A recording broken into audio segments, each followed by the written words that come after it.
46:26 में, अगर आप वहाँ पे जाएंगे, एजिकल के पुस्तक, मैं तुमको नया मन दूंगा और तुम्हारे भीतर नई आत्मा उत्पन्न करूंगा और तुम्हारे देह में से पत्थर का हृदय निकाल कर तुमको मांस का हृदय दूंगा। आमीन। और परमेश्वर चाहता है कि हमें एक नया हृदय दे। परमेश्वर चाहता है कि एक नया मन दे, नया आत्मा दे, ताकि इन सारे जो भी बुरी परिस्थितियां हैं उस परिस्थिति से आप और मैं निकल सकूं। जब आप परमेश्वर के हृदय को आप लेंगे, परमेश्वर से मांगेंगे कि प्रभु मुझे एक नया हृदय दे, परमेश्वर मुझे एक नया मन दे, परमेश्वर मुझे नया आत्मा दे, तब आपको ये मालूम होगा कि इस महामारी में भी आप परमेश्वर के साथ कैसे जी सकते हैं। ये चीज़ बहुत महत्वपूर्ण है प्रिय लोग। हम बाहर की चीज़ों को शायद हम परिवर्तन नहीं कर सकते, लेकिन जो अंदर हमें परिवर्तन होना बहुत ज़रूरी है। हम इसलिए इस परिस्थिति में परमेश्वर से, प्रभु इस महामारी से हमें बचाए। अगर हम कहते हैं परमेश्वर हमें बचाता है, लेकिन परमेश्वर इस महामारी से बचने के लिए भी और महामारी के साथ जीने के लिए भी परमेश्वर आपको शक्ति दे सकता है। ऐसे बहुत सारे लोगों ने, जैसे मैंने की बात की, वो लोग कहते हैं, वो मसीह में विश्वास करने वाले लोग ने कहे हैं, मैं इस महामारी में हम और ज़्यादा परमेश्वर के समीप आए हैं, इस महामारी में हम और ज़्यादा परमेश्वर से प्रार्थना किया है, इस महामारी में और ज़्यादा हम लोगों ने पश्चाताप किया है, क्योंकि हम लोगों ने परमेश्वर को नज़दीक से देखा है। मैं शैतान बहुत सारे चीज़ों को आपको और मुझे भड़काने के लिए कोशिश कर रहा है।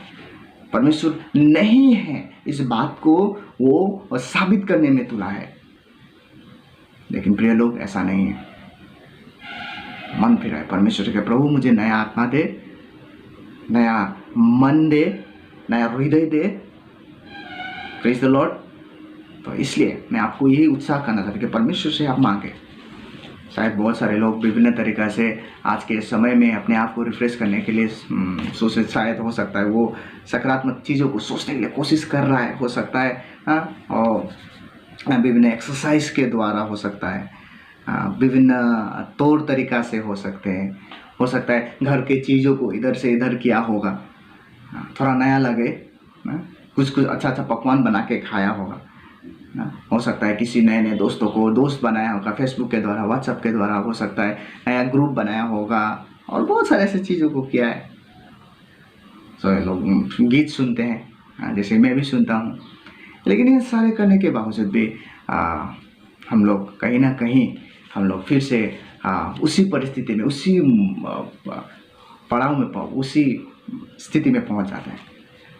तो इसलिए मैं आपको यही उत्साह करता हूँ कि यीशु मसीह जो परमेश्वर का पुत्र है, वो आपको नया ताजगी करना चाहता है प्रिय लोग।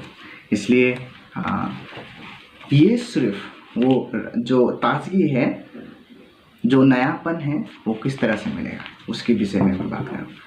आपको जो वो ताजगी है, परमेश्वर का जो ताजगी है, इस महामारी में आपको कैसे मिलेगा, इसके बारे में बताता हूँ। Praise the Lord. और वो है सिंपल, बहुत साधारण सा चीज़ है, और वो है, आप सभी को मालूम हो, ये है प्रार्थना। Praise the Lord. प्रार्थना।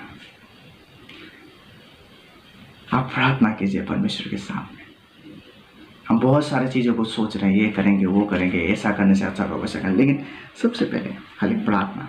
प्रार्थना के बिना आप अपने जीवन में वो ताजगी नहीं ला सकते। मैं अगर विश्वासी से बात कर रहा हूँ तो विश्वासी लोग, मैं कह रहा हूँ कि आप लोगों को अगर जागृति चाहिए, आपके जीवन, व्यक्तिगत जीवन में आपको जागृति चाहिए, तो प्रार्थना कीजिए, प्रार्थना में समय बिताइए, प्रार्थना में जाइए, प्रभु के समीप आइए, परमेश्वर के समीप जाके रुकिए, परमेश्वर को कहें, प्रभु मुझे ताज़ापन दे। वो असल चीज़, जो चीज़ परमेश्वर हमें देना चाहता है, मंडलियों को देना चाहता है, विश्वासियों के लिए रखा है, वो है जागृति। अभी के समय के लिए वो रिवाइवल देना चाहता है, नया प्रकाश परमेश्वर देना चाहता है, नया सब परमेश्वर देना चाहता है। परमेश्वर के समीप जाइए, सुनिए वो आपसे क्या कह रहा है।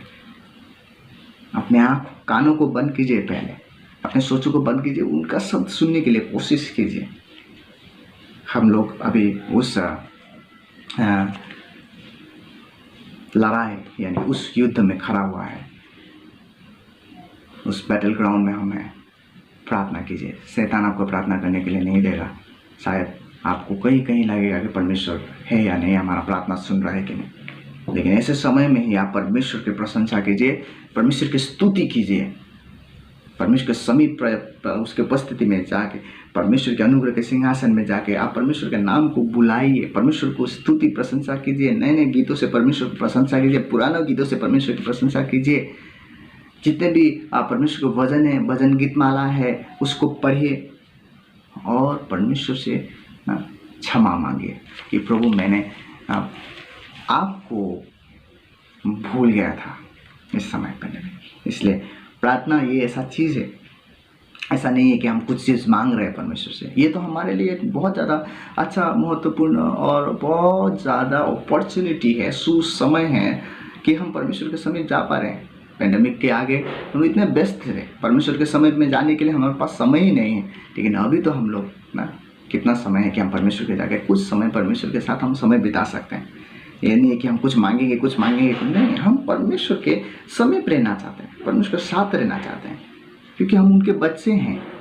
जब हम उनके पास जाते हैं, हम जब उनसे बातें करते हैं तो परमेश्वर हमसे बात करता है, वो हमसे बात करना चाहता है। इतना दिन हम लोगों ने परमेश्वर से बात नहीं किया ना, तो हम इस चीज़ में जो परमेश्वर के साथ जो बातें हैं, परमेश्वर के साथ जो रिश्ता है, उसको हमें और ज़्यादा मजबूत करना है।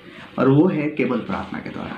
केवल प्रार्थना के द्वारा आप परमेश्वर के समीप जाके परमेश्वर से उस ताज़ापन को आप ले सकते हैं। नहीं तो संसार का किसी भी चीज़ आपको उस ताज़ापन में नहीं ले जा सकते हैं। कि कोई भी शिक्षा नहीं, कोई भी रुपया पैसा, धन दौलत, शक्ति नहीं, वो चीज़ आपको आस्ते आस्ते वो क्या करेगा, डिप्रेस करेगा।